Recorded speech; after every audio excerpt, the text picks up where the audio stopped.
In today's aviation recap, there's Emirates Airbus A380 news, some changes to Virgin Atlantic's route network, and news on a new aircraft order. Why not begin there with Cebu Pacific intensifying its commitment to the next generation of flying as it continues to pursue a new aircraft order. After placing significant deals for the A321neo series in recent years, the Philippines-based airline wants to add more planes to that backlog. That has been no lie, but the direction of where it wants to head has really been up in the air, no pun intended. The additional aircraft that it wants to secure are expected to aid growth across the business in the coming decades, which aligns with comments made by executives recently who have discussed the company's long-term ambition. By the end of the decade, Cebu Pacific believes that additional, more specifically single-aisle jets, will be required in its business if it wants to continue meeting demand, which they are forecasting to only head upward. The existing order book is expected to play an important role for the business in the coming years. However, the focus of a new prospective order rests on what will follow, as delivery slots, especially for your popular single-aisle types such as the A321neo, get snapped up. Airlines are forced to methodically plan out their fleet for not just the next 12 months, but we're talking the next decade, to ensure that by the time the early 2030s come around, they aren't short on capacity and are still seeing deliveries occur to meet new growth. With aircraft availability becoming a problem, also realizing that supply chain woes are expected to continue until the 2030s, well, airline CEOs know that planes in the backlog have to grow. Not all airlines are in the great position where they can move forward with a new order. Cebu Pacific does feel that there is enough stability for them to attain this. In a report interestingly published in February, Cebu Pacific wasn't afraid to dip into discussions surrounding that new prospective Embraer aircraft that has been mentioned in recent years, a potential plane that could rival the A320neo and 737 MAX.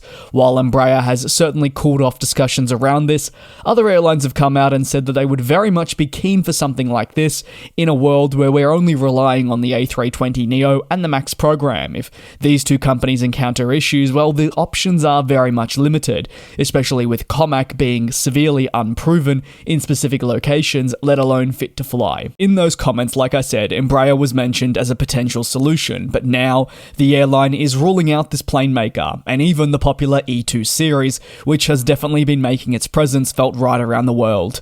Cebu Pacific says that purchasing additional A321 jets will be the most likely move the airline make, especially as it continues with fleet simplification efforts.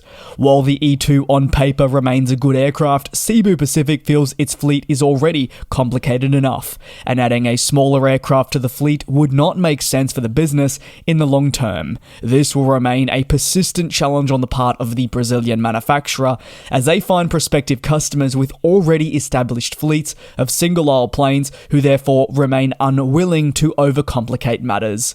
Over to the next story, and that sits with Emirates, who have announced plans to send their refurbished A380 to Manchester and Milan in the coming months. The Dubai-based carrier is completing a multi-billion-dollar fleet retrofit to elevate customer satisfaction and mitigate the effects of delayed commercial aircraft deliveries. Emirates confirms that the newest retrofitted A380s will commence service to Manchester on June 6th on flight EK1718, and Milan will follow on July 1st as EK9192. The carrier says introducing the newly retrofitted A380 to Manchester will increase its premium economy seats to almost 5,000 per week in and out of the United Kingdom for what is the peak summer season. Premium economy is a new addition to the Dubai-based company's business. However, it has seen a very noticeable positive reception to the product and has therefore continued to roll it out to locations right around the world.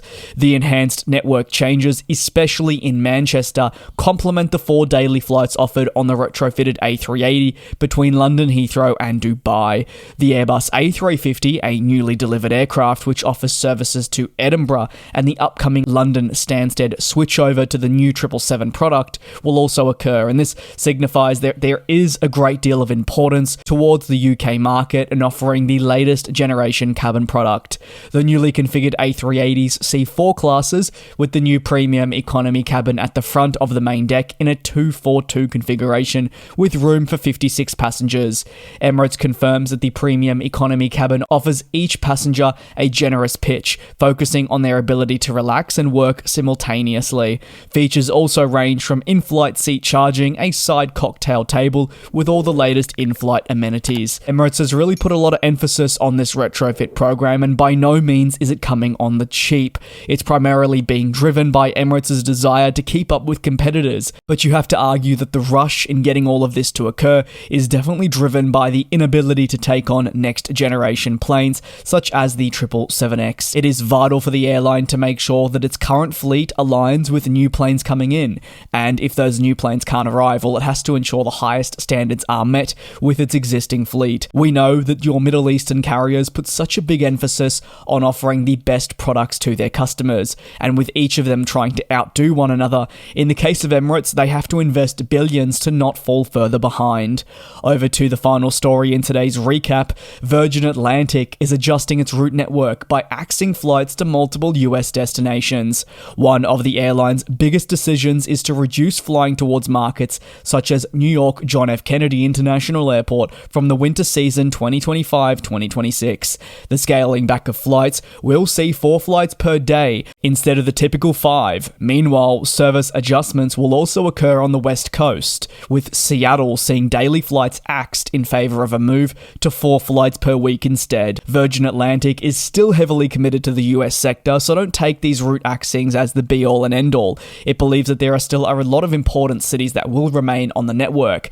The UK-based company just really cites the ongoing trade tensions with the United States, which have seen transatlantic bookings drop to specific markets more than others in the future, and as a result, the company is reacting with necessary measures.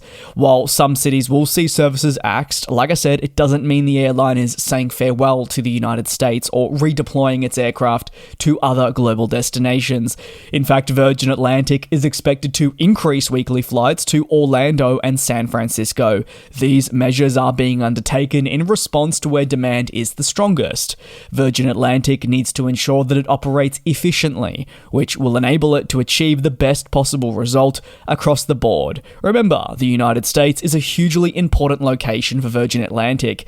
In their most recent quarterly results, where they were able to announce a profit, they very much made it clear that over $1 billion came from the US, so by no means are they going to be saying farewell. It is assessing current market conditions, and for the moment, with so much tension towards this country due to the political landscape, the threats of tariffs and everything we're seeing on the news that I think everyone is tired of hearing about in what has become a really negative world, well, weakening demand now means they have to adjust that schedule. What it can do is provide opportunities for other cities in the United States to obviously see increased services. Keen to hear your take on today's aviation recap down below in the comments. Thanks a bunch for your support.